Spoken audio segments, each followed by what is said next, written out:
Angelė Malinovskienė, Liberalų ir Centro sąjunga. Siūlom Elviną Jankūną. Jankevičių, atsiprašau. Man maišusi pavardė. Elviną Jankevičių, taip? Nieko. Suteikiam pono Elvinui Jankevičiui žodį.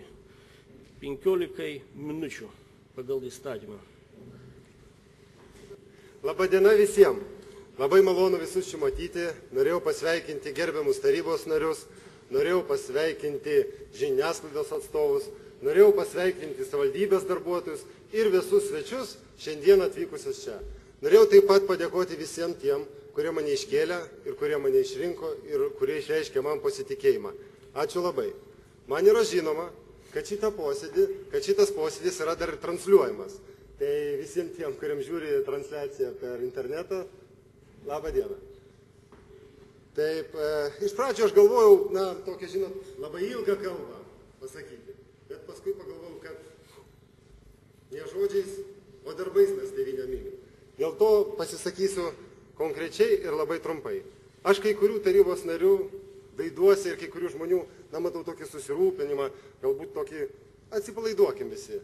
Mes ateinam dirbti labai draugiškai, labai nuoširdžiai. Ir čia buvo gal tokie paskleisti gandai, kad mes atleisim žmonės. Galiu aiškiai pasakyti, kad tokių dalykų mes visiškai neplanuojam. Kiekvieną žmogų mes labai vertinam. Mes mokam klausyti ir mokam įsiklausyti. Aš daug bendravęs su žmonėm, važinėdamas per rinkimų kompaniją, bendravęs ir su valdybės darbuotojais taip pat. Ir nemažai tikrai išgirdęs iš jų labai gerų pasiūlymų. Tai tikrai bandysim juos įgyvendinti. Na, o ką mes ruošimės, aš pasakysiu tokias labai pagrindinės trumpas gairės, ką mes ruošimės čia daryti, ką aš ruošiuosi daryti, jeigu būsiu išrinktas, jeigu jūs manim pasitikėsit, gerbiami tarybos nariai. Tai aš manau, kad mes turime pakeisti rajono įvaizdį ir jį sustiprinti. Aš taip pat manau, kad mes turime pritraukti investicijas ir skatinti verslą, sukurti jo pagalbą daugiau darbo vietų. Aš tikrai galvoju, kad mums reikia tobulinti šiukšlių skaičiavimo tvarką, kuo gyventojai yra labai nepatenkinti. Taip pat manau, kad autobuso parko veikla nėra labai gera ir yra nepatenkinama. Tai šios dalykus pagrindinius mes ruošiamės įgyvendinti, aišku, neužmirštant nei švietimo, nei sveikatos, nei socialinės apsaugos. Dabar aš dar noriu pasakyti, kodėl jūs nesuklysite išsirinkę mano kandidatūrą. Ogi todėl, kad už mano nugaros ir mano pečių stovi labai rimta ir atsakinga partija, socialdemokratų partija. Ir visa mūsų plačioji koalicija už jų nugaros stovi rimtos ir atsakingos partijos. Aš imsiu jas ir pasakysiu. Liberalų sąjungos, Liberalų ir Centro sąjunga, TS LKD, konservatoriai, Darbo partija, Tvarkos ir teisingumo. Tai už jų visų stovi rimti žmonės. Visų šių partijų atstovai yra Seime. Ir aš manau, kad sprendžiant finansavimo klausimus, didelių problemų ir sunkumų neiškiltų. Finansavimo klausimai būtų sprendžiami daug efektyviau ir geriau. Ir dar aš turiu pasakyti, ne per seniausiai aš girdėjau mūsų gerbiamos prezidentės, Dalios Grybauskaitės žodžius, su kuria taip tarp kitko paįvairinu, aš pasakysiu, mes mokėmės toje pačioje mokykloje ir gimė tą pačią dieną. Kovo 1. Rotacija turi būti. Tai aš čia nematau nieko blogo. Į mikrofoną. Jeigu galima, nes įrašas vyksta, tai prastai girdės tie, kurie klauso. Supratau. Tai pačiai paskutiniai pabaigai. Aš kalbėjausi, ilgai mes kalbėjomės, su mūsų krašto rinktų Seimo nariu Algiu Kašėta. Ir jis turintis labai didelį žmonių pasitikėjimą išreiškia man taip pat politinį pasitikėjimą. Tai aš manau, kad tai yra labai svarbu. Ačiū visiems.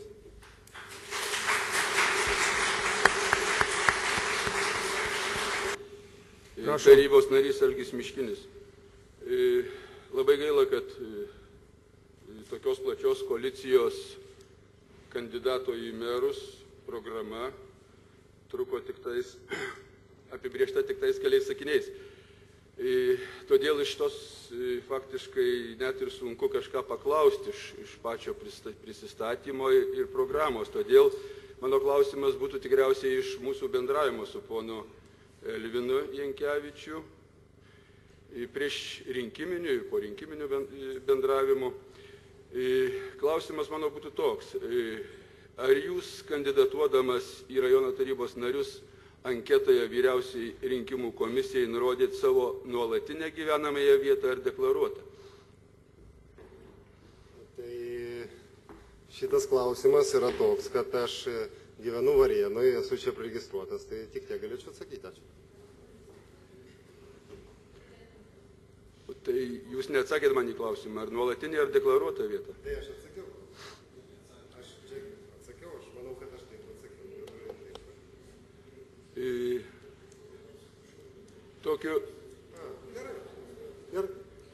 Tokiu atveju, taip supratau, kad jūsų deklaruota gyvenamoji vieta yra Varėnoje, Aš esu varėniškis o gyvenate jūs Vilniuje. Tai tada atsakykite į sekantį klausimą. Jūs esat nuolatinis Vilniaus ar Varėnos gyventojas? Jūs neteisingai interpretuojate ir aš matau čia tokius provokacinius klausimus. Aš sakau, nuimkim tą įtampą, kam čia reikia. Aš manau, kad čia turėtų būti gražus posėdis, kur mes visi galim pasišnekėti. Kodėl jau mes tokie lietuviai esam, kad būtinai reikia įkirsti, įgelti, dar kažką. Tai aš prašau tylos. pagal įstatymus. Dėkui už atsakymą. Prašau. Ačiū. Bus daugiau klausimų? Prašom. Audrius Saulynas, Centro partija.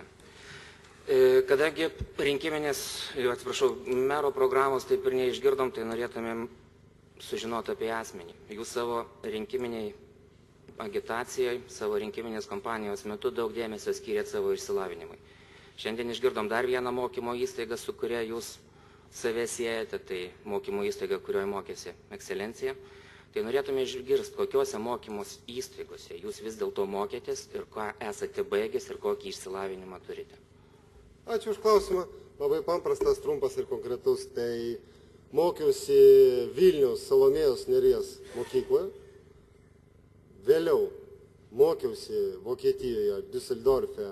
6 metus ten gyvenau vokiškoj gimnazijai, ne vasario 16, grinai vokiškoj gimnazijoje esu pabaigęs. Vėliau mokiausi ekonomikos Vokietijos universitete.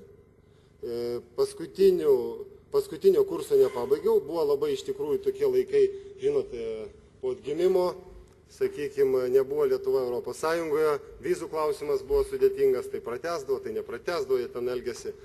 Tai grįžęs į Lietuvą, baigiau ekonomiką Vilniaus pedagoginiam universitete ir magistrą dar baigiau tam pačiam universitete sociologija, /politologija. Atsakiau klausimą.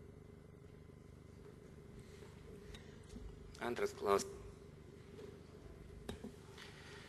Jūs baigėt sociologiją, politologiją magistrą, tai norėtumėm išgirsti, kokia jūsų magistrinio darbo tema buvo. Ir kokiuose mokyklose jūs rinkot informaciją savo magistriniam darbui. Tai, žinot, kadangi labai neseniai baigėt, tai aš manau atsimenu. Aš nematau čia nieko, aš matau čia tame klausime tokią gaidelę, bet aš galiu atsakyti. Apklausas aš rinkau Varėnoje, mes buvom padarę anketas, davėm mokytojams ir mokiniai užpildė tas anketas keliose mokyklose. Tai aš nematau čia nieko. Tai jūs nežinot, kuriuose mokyklose? Ne, nu, tai žinot, čia seniau buvo, tai ar aš čia turiu atmintinai jas prisiminti? Tai čia buvo 10 metai, man atrodo. 9. O tema? Nu, tema, aš žinot, laukiau šito klausimo, tai jeigu jūs norite, aš jums pasakysiu, kad paskui nekiptų.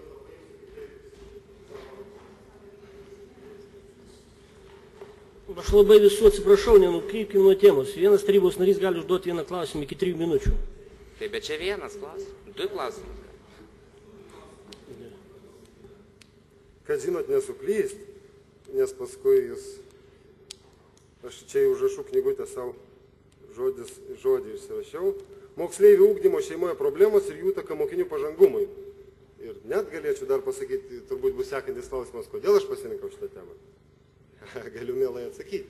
O šitą temą pasirinkau todėl, nes man svarbu, reiškia, aš norėjau sužinoti, kaip mokiniai jaučiasi, kokios yra problemos šeimose, kaip gyvena žmonės, nes kandidavau Varėnos rajono tarybą. Tai vis dėlto 9 ar 10 metai? O, reikia patikslinti, čia dabar mes kipsim prie tų. Ir su politologija, man atrodo, nieko bendro čia. Ne, aš gaila nepasiėmiau diplomą. Yra bendro, yra būtent išskirta politologija. Ačiū, atsakėt. Bus daugiau Tai prašau. Kęstutis Jurgelionis. Gerbiamas kandidatė, iš tiesų mus domina jūs, kaip dominate mus kaip asmuo. Iš tiesų nedaug žinome apie jūs, tai ir klausimai tokie galbūt apie būtų